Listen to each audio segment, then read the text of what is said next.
안녕하세요. 전국에 계신 큰돌TV 시청자 여러분. 오늘은 서울 송파구 문정동에 있는 가든파이브에 나왔습니다. 지하철 8호선 장지역 4번 출구로 나오면 바로 보이는 초대형 건축물 가든파이브가 눈에 띕니다. 외형은 화려하고 위용이 대단하지만 이곳의 실체는 우리가 기대하는 대규모 상업시설의 모습과는 사뭇 다릅니다. 단순히 규모만 크다고 성공한 상업단지로 볼 수 있을까요? 그 안을 들여다보면 오히려 실패한 도시계획에 민낯이 보입니다. 가든파이브는 애초에 청계천 주변 재개발로 인해 쫓겨나야 했던 상인들을 위한 대체 상권으로 설계됐습니다. 하지만 중간에 방향이 바뀌어 서울 동남권을 대표하는 상업 허브를 만들겠다는 욕심이 더해지며 무려 17만 평 규모의 초대형 복합 상업단지로 확장됐죠. 쇼핑, 업무, 물류, 공구, 주거 등 모든 기능을 집약한 복합 공간으로 기획된 만큼 당시엔 기대도 컸습니다. 이 가든파이브는 총 5개 구역으로 구성되어 있습니다. 소비자들이 자주 찾는 라이프 구역, 사무실 밀집 공간인 웍스, 공구 상가들이 몰려있는 툴, 물류 및 배송 중심의 익스프레스, 그리고 주거단지 드림까지. 각각의 구역은 이름만큼 다양한 기능을 수행하도록 설계되었지만 시간이 흐르며 그 이상과 현실 사이에 큰 간극이 드러났습니다. 오늘은 이 5구역 중 시민들이 가장 체감할 수 있는 라이프 구역을 중심으로 이야기를 풀어보겠습니다. 겉으로 보기에는 멀쩡합니다. 현대시티 아울렛과 NC백화점이 나란히 입점해 있고 외관도 깔끔하게 정돈돼 있습니다. 누구나 처음엔 성공적인 상업시설이다라고 생각할 수 있죠. 하지만 제가 평일 낮에 직접 방문했을 때는 상황이 많이 달랐습니다. 쇼핑몰 안은 한산했고 대대적인 세일이 진행 중이던 매장조차 고객을 찾기 힘들었습니다. 직원들이 삼삼오오 모여 대화를 나누는 모습이 오히려 더 눈에 띄었고 유동인구가 이렇게 적어도 괜찮은 건가 하는 의문이 자연스럽게 들었습니다.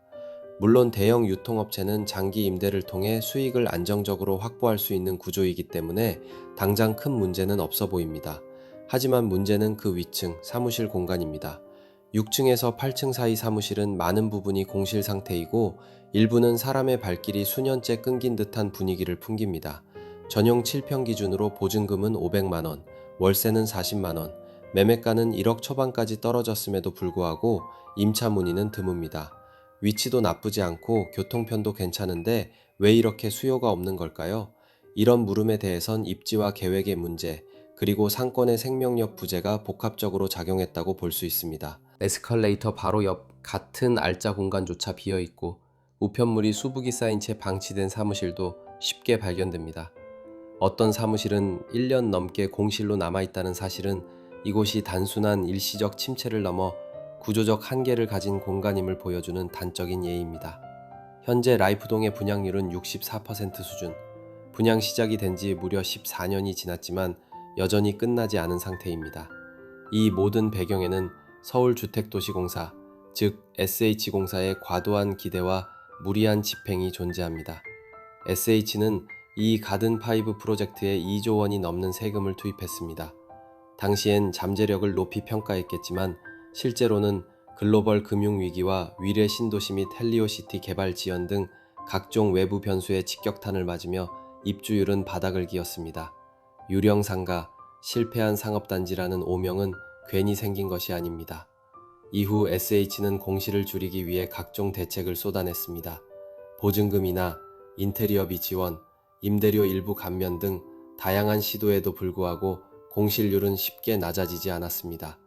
게다가 현재 전체 상가의 34%, 즉 약 2,800개 호실이 여전히 SH공사의 소유이며 이로 인한 누적 관리비 낭비는 무려 600억 원에 달하고 있습니다. 이는 단순히 운영상 문제가 아니라 공공예산의 비효율적 사용이라는 지적을 피하기 어렵습니다. 더 큰 문제는 아직도 근본적인 개선책이 부재하다는 점입니다. NC백화점과 현대시티 아울렛은 각각 2028년과 2030년까지의 임대 계약을 체결해 당장 빈 공간이 발생할 일은 없겠지만 그 계약이 끝난 후의 상황을 누구도 장담할 수 없습니다. 이 계약들이 종료되는 시점에 맞춰 새로운 전략과 구조 개편이 없다면 다시 대규모 공실 사태로 이어질 가능성도 배제할 수 없습니다. 최근엔 SH공사 사장이 라이프동 관리단 대표위원으로 선출되며 조직 내부적으로도 이 문제를 심각하게 인식하고 있음을 보여주고 있습니다. 하지만 본래 SH공사의 목적은 공공주택 공급과 주거복지이지 상업시설의 직접 운영은 그 본질과는 거리가 있다는 비판도 많습니다. 이러한 상황은 가든파이브만의 문제가 아닙니다. 전국 곳곳의 대형 복합상업시설들이 비슷한 어려움에 처해 있습니다.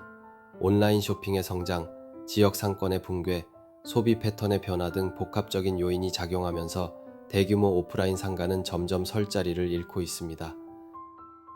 공간을 어떻게 활용할지, 어떤 수요를 창출할지에 대한 구조적인 접근이 필요합니다. 일부 지자체처럼 유유상가를 청년 창업 공간이나 문화 공간, 공공 커뮤니티 센터로 탈바꿈하는 시도는 주목할 만합니다. 가든파이브 역시 단순한 상업시설이 아닌 다기능 복합 공간으로의 전환을 고려할 필요가 있습니다. 또한 민간과 협력해 창의적인 개발 모델을 도입하거나 공유 오피스, 스타트업 클러스터 등 시대 흐름에 맞는 방식으로 리모델링을 시도하는 것도 해법이 될 수 있습니다. 이렇게 해야만 지금의 유령상가라는 오명을 벗고 다시 생명력을 되찾을 수 있을 것입니다. 여러분은 이 가든파이브의 미래에 대해 어떻게 생각하시나요? 현재처럼 공공이 계속 유지하고 이끌어야 할까요? 아니면 민간에게 전면 위탁하고 과감한 변화를 모색해야 할까요? 혹은 그 중간 어딘가에서 균형 잡힌 전략을 찾아야 할까요? 전국에 계신 큰돌TV 가족 여러분, 오늘 영상이 유익했다고 생각하시면 구독, 좋아요, 댓글로 응원 부탁드릴게요. 큰돌TV는 다음 영상에서도 더 깊이 있는 정보를 전달드릴 수 있는 이야기로 찾아뵙겠습니다. 감사합니다.